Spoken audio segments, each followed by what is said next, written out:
నల్గొండ జిల్లా పానగల్లో ఉన్నటువంటి శ్రీ ఛాయా సోమేశ్వర స్వామి ఆలయానికి చరిత్రలో ఒక విశిష్టమైనటువంటి స్థానం ఉండడం జరిగింది. ముఖ్యంగా ఈ ఆలయానికి సంబంధించేసి అంతుచిక్కని రహస్యం అనేది ఒకటి ఉండడం జరిగింది. ఆ మిస్టరీ అనేది ఇప్పటివరకు కూడా ఎవరు కూడా ఛేదించలేటువంటి పరిస్థితి ఉందని చెప్పవచ్చు. ముఖ్యంగా ఇప్పుడు ప్రజెంట్గా మనం ఛాయా సోమేశ్వరం ఆలయానికి రావడం జరిగింది. ఛాయా సోమేశ్వరం ఆలయాన్ని తీసుకున్నట్లయితే ఈ యొక్క ఆలయానికి సంబంధించేసి దక్షిణ ముఖద్వారం గుండా కూడా ఆలయ ప్రవేశం అనేది ఉండడం జరుగుతుంది. సో ఈ దక్షిణ ముఖద్వారం గుండా ఆలయంలోకి ప్రవేశించిన తర్వాత ఆలయానికి సంబంధించేసి 3 గర్భగుడులు ఉండడం జరుగుతుంది. ఈ 3 గర్భగుడులను త్రికూటాలయంగా కూడా పిలుస్తూ ఉండడం జరుగుతుంది. ప్రజెంట్గా చూసినట్లయితే ఈ 3 గర్భగుడులలో తూర్పు ముఖంగా ఒక గర్భగుడి అనేది ఉండడం జరుగుతుంది. ఈ తూర్పు ముఖంగా ఉన్నటువంటి గర్భగుడిని శ్రీ సూర్యనారాయణ స్వామి ఆలయంగా పిలుస్తూ ఉండడం జరుగుతుంది. సో సూర్యనారాయణ స్వామి దీంట్లో ఉండడం జరుగుతుంది. మనం ప్రజెంట్గా చూస్తున్నటువంటి గర్భగుడిలో. అదేవిధంగా ఆ తర్వాత ఉత్తరముఖంగా కూడా ఒక గర్భగుడి అనేది ఉండడం జరుగుతుంది. ఉత్తరముఖంగా ఉన్నటువంటి ఈ యొక్క గర్భగుడిలో దత్తాత్రేయ స్వామి కొలువుతీరి ఉండగా, ఎదురుగా ఉన్నటువంటి అంటే పడమర ఉన్నటువంటి ఈ యొక్క గర్భగుడిలో మాత్రము శ్రీ ఛాయా సోమేశ్వర స్వామి కొలువై ఉండడం జరిగింది. ఈ ఛాయా సోమేశ్వర ఆలయానికి సంబంధించేసి పడమర ముఖంగా ఉన్నటువంటి గర్భగుడిలో సోమేశ్వరుడు కొలువుతీరి ఉంటారు. 10 శతాబ్దాల క్రితం ఈ యొక్క ఆలయాన్ని కుందూరు చోళులు నిర్మించారని చెప్పేసి కూడా మనకు తెలియవస్తుంది. మనం ప్రజెంట్గా విజువల్స్లో చూసినట్లయితే ఆ యొక్క విజువల్స్లోనే ఆ యొక్క ఛాయా సోమేశ్వరాలయానికి సంబంధించేసి శివలింగం వెనక భాగంలో ఒక నీడలాగా మనకు కనబడుతుంది ఛాయ. సో ఛాయా సోమేశ్వరాలయంగా అప్పటి నుండి ఈ యొక్క ఆలయం అనేది కీర్తింపబడుతూ ఉండడం జరిగింది. అయితే ఈ యొక్క గర్భగుడిలో ఉన్నటువంటి ఆ నీడ, ఆ ఛాయ అనేది ఎక్కడి నుండి వస్తుంది అనేది ఇప్పటి వరకు కూడా అంతుచిక్కని రహస్యంగానే ఉండడం జరిగింది. ఎందుకంటే ఆనాడు ఉన్నటువంటి శిల్పులు ఒక అద్భుతమైనటువంటి నిర్మాణంగా ఈ యొక్క ఆలయాన్ని తీర్చిదిద్దిన సందర్భం అయితే ఉండడం జరిగింది. సో ఈ విషయానికి సంబంధించేసి ఇటీవల కాలంలో ఫిజిక్స్ లెక్చరర్గా ఉన్నటువంటి మనోహర్ గౌడ్ అనే పర్సన్ ఈ ఛాయకు సంబంధించినటువంటి విషయాలను నేను తెలుసుకున్నాను, ఆ విషయం ఏంటో నేను బట్టబయలు చేశానని చెప్పేసి కూడా ప్రకటించిన సందర్భం అయితే ఉండడం జరిగింది. సో దానికి సంబంధించేసి ఆలయ చైర్మన్గా ఉన్నటువంటి అనంతరెడ్డి గారిని అడిగి తెలుసుకున్నాం. సార్ చెప్పండి, మనోహర్ గౌడ్ కొన్ని విషయాలు చెప్పడం జరిగింది. ఆలయానికి సంబంధించి ఛాయ అనేది ఎక్కడి నుంచి వస్తుంది అనే విషయాన్ని నేను తెలుసుకున్నానని చెప్పి ఈ విషయాన్ని చెప్పండి మీరు.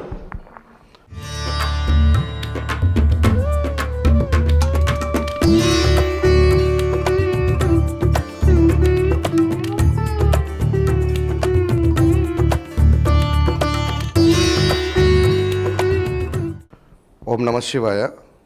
ఇది 11వ శతాబ్దంలో త్రికూటంగా విష్ణుమూర్తి, సూర్య భగవానుడు శివుడితో కొలువైనటువంటి రాతితో నిర్మాణం కాబట్టి పిరమిడ్ షేప్లో ఉన్నటువంటి ఇది స్ట్రక్చర్. ఈ యొక్క దేవస్థానము అత్యంత శాస్త్ర సాంకేతిక నిపుణతతోనే నిర్మాణం కాబడింది. అది అందులో ఎలాంటి సందేహం లేదు. కాకపోతే ఇటీవల చాలామంది దీనిపైన రీసెర్చ్ చేయడానికి మన దేశానికి సంబంధించిన వాళ్ళు కాదు, విదేశాలకు సంబంధించిన వాళ్ళు కూడా శాస్త్రవేత్తలు చాలామంది రావడం జరిగింది. ఇప్పుడు మేమైతే ఇక్కడ 25 సంవత్సరాల నుంచి ఈ జీర్ణావస్థలో ఉన్న ఈ దేవస్థానాన్ని మేమంతా శివభక్తులం రుద్రసేనగా ఏర్పడి అన్కండిషనల్గా మేము ఈ యొక్క దేవస్థాన అభివృద్ధిలో కావచ్చు, రెనోవేషన్లో, ఇటు ఆర్కియాలజీ శాఖని, ఇటు ఎండోమెంటు, టూరిజము, తర్వాత పార్టీలకు అతీతంగా అందరి రాజకీయ నాయకుల యొక్క సమన్వయంతో, పుర ప్రముఖుల యొక్క సహకారాలతో మేము శక్తివంచన లేకుండా ఈ దేవస్థాన అభివృద్ధిలో మేము అందరం కూడా ముందుకు పోతున్నాం. అదే క్రమంలో ఈ మధ్యకాలంలోనే ఇది యునెస్కో కూడా గుర్తింపు పొందినట్టు కూడా దాని గుర్తింపు కోసం కూడా ప్రయత్నాలు జరుగుతాయి. దానికి సంబంధించి యునెస్కో ట్యాగ్ కూడా అయింది. దీనికి సంబంధించి ఆర్కియాలజీ పురావస్తు శాఖ వారు డాక్యుమెంటేషన్ తయారు చేసే పనిలో తలమునకలైనారు. మరి రామప్పకి అయితే యునెస్కో గుర్తింపు వచ్చిందో ఈ ఛాయా సోమేశ్వర స్వామి కూడా గుర్తింపు రావాలని ఇక్కడ ఉన్నటువంటి ఈ యొక్క రహస్యాలు, ఈ యొక్క ఛాయాదేవి కాకుండా ఇందులో చాలా రహస్యాలు ఉన్నాయి. ఇందులో సూక్ష్మ రూపంలో ఎంతో శిల్ప సంపద కూడా నిగూఢంగా నిక్షిప్తమై ఉన్నది.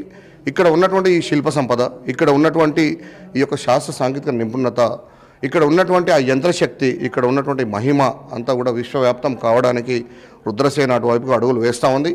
మరి చరిత్రకారులు కావచ్చు, తర్వాత సనాతన ధర్మకర్తలు అందరూ కూడా ముందుకు కదిలి ఆ యొక్క మహాయజ్ఞంలో అందరూ కూడా భాగస్వాములు కావాలని ఈ సందర్భంగా ఆహ్వానం తెలియజేస్తూ, మీరు అడిగినటువంటి ఒక అంశం ఏదైతే ఉన్నదో ఈ కనిపెట్టిన అనే అంశానికి వచ్చినప్పుడు, సరే ఇప్పుడు ఈ మధ్యకాలంలో తను నండూరి శ్రీనివాస్ గారి యొక్క క్లిప్పింగ్స్ నాకు కూడా చాలామంది చూస్తున్నా. అందులో ఒక బాధాకరమైన అంశం ఏంటంటే శాస్త్ర సాంకేతిక పరమైన అంశం ఏదైనా కావచ్చు, కానీ ఇక్కడ ఈ దేవస్థానంలో అదొకటి ముడిపడి లేదు. ఇక్కడ దాని వేదానికి సంబంధించినటువంటి ప్రామాణికం ఉన్నది. ఏదో కనిపెట్టిన వేద ప్రామాణికాన్ని మనం అపహాస్యం చేయడం కాదు. మరి అంత పెద్ద ఆయన ఆధ్యాత్మికవేత్త, ఆయనకు నేను కూడా అభిమానినే.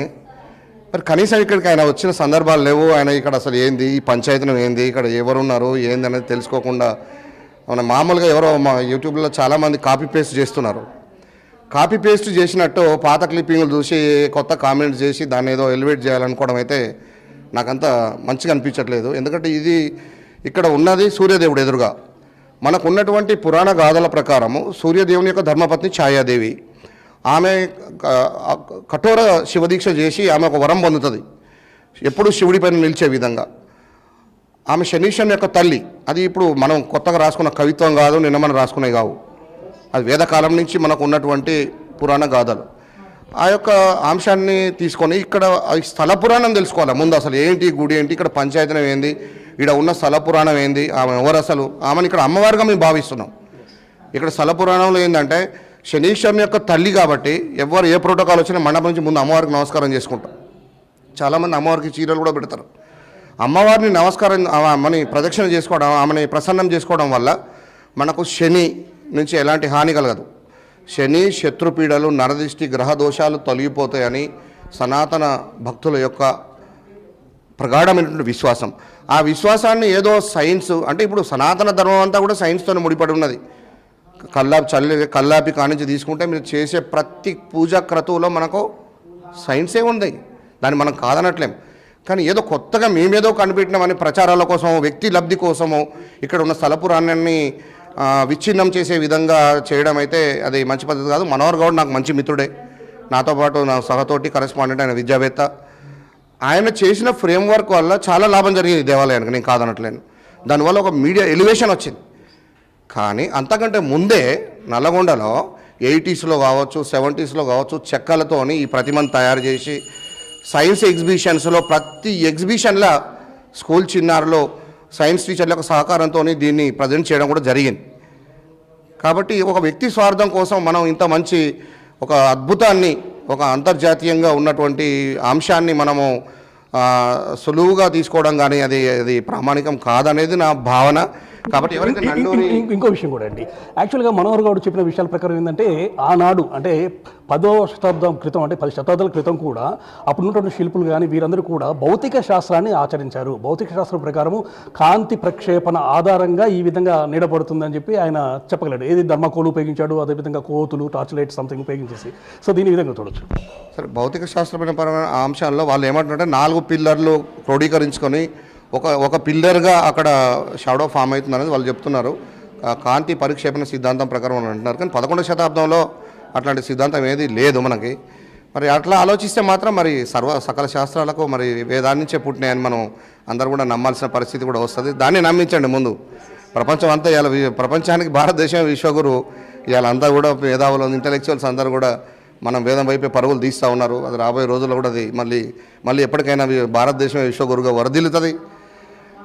ఈ క్రమంలో చూసినట్లయితే నేనేమనుకుంటున్నట్టే నా యొక్క ఇక్కడ ఉన్నటువంటి స్థలపురాణం ప్రకారం అక్కడ కనిపిస్తున్నది అమ్మవారు ఛాయాదేవి, శనీశ్వరుని యొక్క తల్లిగా భావిస్తూ ఉన్నాం. ఇక్కడ కనిపించేది ఒకవేళ నీడ అయితే ఉత్తరాయణ దక్షిణాయనం అనేది ఉంది మనకు. ఇది బేసిక్. అది ఏ ఒక్క ఆబ్జెక్ట్ యొక్క షాడో అయినా ఉత్తరాయణ దక్షిణాయనంలో ఎడమక కుడికి జరగట్లేదు. కాబట్టి అక్కడ అసలు కనపడుతున్నది ఒక ఆబ్జెక్ట్ యొక్క నీడ కాదు. బేసికల్గా ఫస్ట్ అది మనం తెలుసుకోవాలి. అక్కడ కనిపిస్తుంది నీడ కాదు. ఫిలసాఫికల్గా ఎందుకు చూడకూడదు? ఫిలసాఫికల్గా చూసినప్పుడు ఆ యొక్క ఎలిమెంట్లో చూస్తే జీవితం అనేది చీకటి వెలుగులు, దుఃఖము, సుఖము, కష్టము, ఆనందము ఇవన్నీ కూడా సమ్మిళితమైనటువంటిది ఈ జీవితము. కష్టం వచ్చినప్పుడు మనం కుంగిపోకూడదని, సుఖం వచ్చినప్పుడు పొంగిపోకూడదని, మనం ఎప్పుడు కూడా స్థితప్రజ్ఞతో కలిగి ఉండాలనేటటువంటి ఒక ఫిలాసఫీ కూడా దాంట్లో దాగి ఉంది.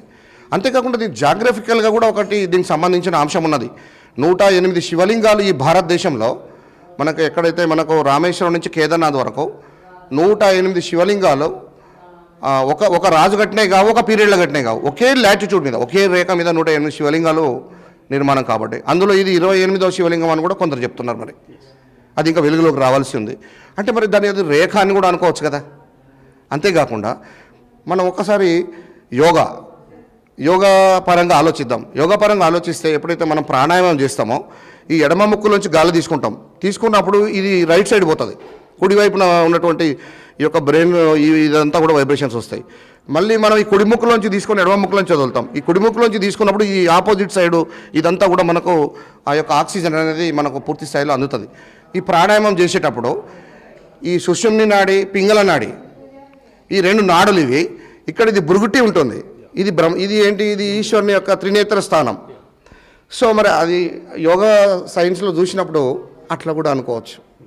కాబట్టి ఇన్ని అంశాలు ముడిపడి ఉన్నటువంటి ఇంత గొప్ప విషయాన్ని మనం ఒక కోణంలో చూడడము, తర్వాత ఆయన మహానుభావులు వారిని పాదాభివందనం చేసి మా కమిటీ రుద్రసేన తరపున ఇక్కడికి ఆహ్వానిస్తున్నా. మహానుభావులు దయచేసి ఒక్కసారి ఈ దేవస్థానాన్ని మీరు దర్శించండి. ఇక్కడ ఉన్నటువంటి స్థల పురాణాన్ని మీ ద్వారా మేము ఎన్నో విషయాలు కూడా ఇంకా తెలుసుకోవాల్సి, ఎందుకంటే మీరు చాలా పెద్దవారు, ఆధ్యాత్మికవేత్త, సద్బ్రాహ్మణులు, మీ నుంచి కూడా మేము ఎన్నో విషయాలు తెలుసుకోవాలి. ఇక్కడ మరి ఇక్కడ ఉన్నటువంటి పంచాయతీనాన్ని మీరు స్టడీ చేయండి. స్టడీ చేసిన తర్వాత మీరు దాని పట్ల ఏదైనా కామెంట్ చేస్తే బాగుంటుంది అనేది మా యొక్క అభిప్రాయము. ఇందులో మేము ఎవరిని విభేదించడానికి రుద్రసేన ఇక్కడ లేదు. ఇక్కడ స్థల పురాణాన్ని కాపాడి, ఈ మహిమను కాపాడి, ఇక్కడ ఉన్న ప్రాచీన ప్రాచుర్యాన్ని దెబ్బతినకుండా ఇక్కడి మహిమను, ఇక్కడ టెక్నాలజీని, ఇక్కడ హిస్టరీని, ఈ యొక్క చోళరాజులు మరి 250 సంవత్సరాల సుభిక్షమైనటువంటి రాజ్యంలో ఇక్కడ పచ్చల సోమేశ్వర ఆలయము, ఛాయా సోమేశ్వర నిర్మాణాలు, తర్వాత ఉమ్మడి జిల్లాకు మంచినీరు అందిస్తున్నటువంటి ఉదయ సముద్రం కావచ్చు, చెర్లపల్లిలో ఉన్నటువంటి భీమ సముద్రం, అంటే చోళరాజులలో చోళ మహారాజా మొదటి రాజు, మరి వాళ్ళ తాతగారి పేరు మీద కూడా ఇక్కడ భీమ సముద్రాన్ని కూడా వారు అంత పెద్ద తటాకాన్ని కూడా చెర్లపల్లిలో నిర్మాణం కావడం అనేది జరిగింది. కాబట్టి ఈ చరిత్ర ఇంకా వెలుగులోకి రావాలి, దీని మహిమ ఇంకా బయటికి రావాలి. ఇక్కడ కోనేటిలో నుంచి కూడా అంతర్వాహిని ప్రవాహం ఉన్నది. ఇక్కడ 4x4 ఇంచెస్లో రామసేతు నిర్మాణాన్ని చాలా అద్భుతంగా కార్వింగ్ చేయడం జరిగింది. ఇట్లాంటి ఒక అద్భుతాల నిలయం ఈ ఛాయా సోమేశ్వర ఆలయము.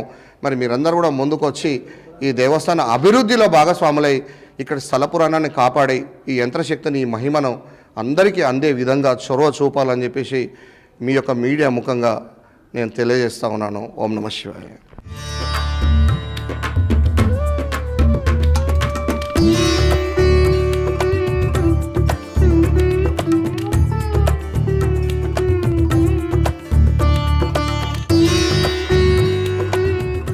ఇది మనం చూడొచ్చు. ఛాయా సోమేశ్వరాలకు సంబంధించేసి మనోహర్ గౌడ్ ఏ విధంగా చెప్పాడు. ప్రజెంట్గా ఆ యొక్క దక్షిణ ముఖద్వారం గుండా లోపలికి ఆలయ ప్రవేశం అయితే జరుగుతుంది. అయితే ఆలయానికి సంబంధించేసి ఆలయం మధ్యలో కూడా 4 పిల్లర్స్ని కూడా ఏర్పాటు చేయడం జరిగింది. సో ఈ 4 పిల్లర్స్కి సంబంధించేసి సూర్యునికి సంబంధించి అంటే కిరణాలు అనేవి పరిక్షేపణ చెందుతూ ఉంటాయి. ఆ పరిక్షేపణ మొత్తం కూడా ఎదురుగా ఉన్నటువంటి అంటే పడమరగా ఉన్నటువంటి సోమేశ్వర స్వామి ఆలయంపై పడే విధంగా ఆనాడు శిల్పులు చేయడం జరిగింది. దీన్ని సంబంధించి కాంతి పరిక్షేపణ సిద్ధాంతం ద్వారా ఈ విధంగా వెలుగులో తీసుకొచ్చారని చెప్పేసి కూడా మనోహర్ గౌడ్ చెప్పినట్టు పరిస్థితి అయితే ఉంది. సో ఛాయా సోమేశ్వర యొక్క ఆలయంలో ఈ విధంగా ఆయన ఛాయకు సంబంధించినటువంటి నిగూఢ అర్థం అనేది దీని ద్వారా వచ్చిందని చెప్పి అతను చెప్పడం జరిగింది.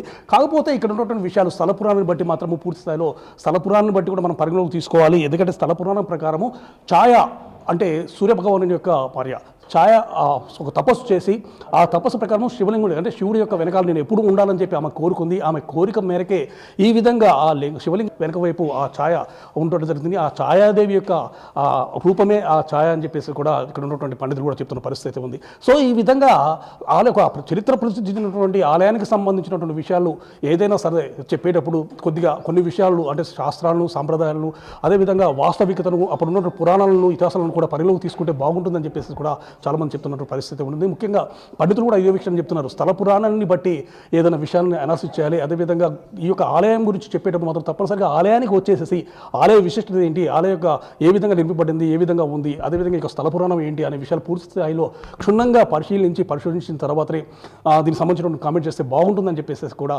ఆలయ చైర్మన్ చెప్పినటువంటి పరిస్థితి ఉండడం జరిగింది.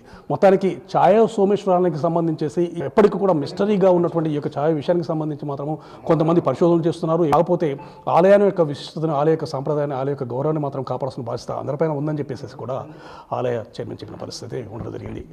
పానగల్లు శ్రీ ఛాయా సోమేశ్వరాలయం నుండి కిరణ్ రైతు పుల్లారావు, బిగ్ టీవీ.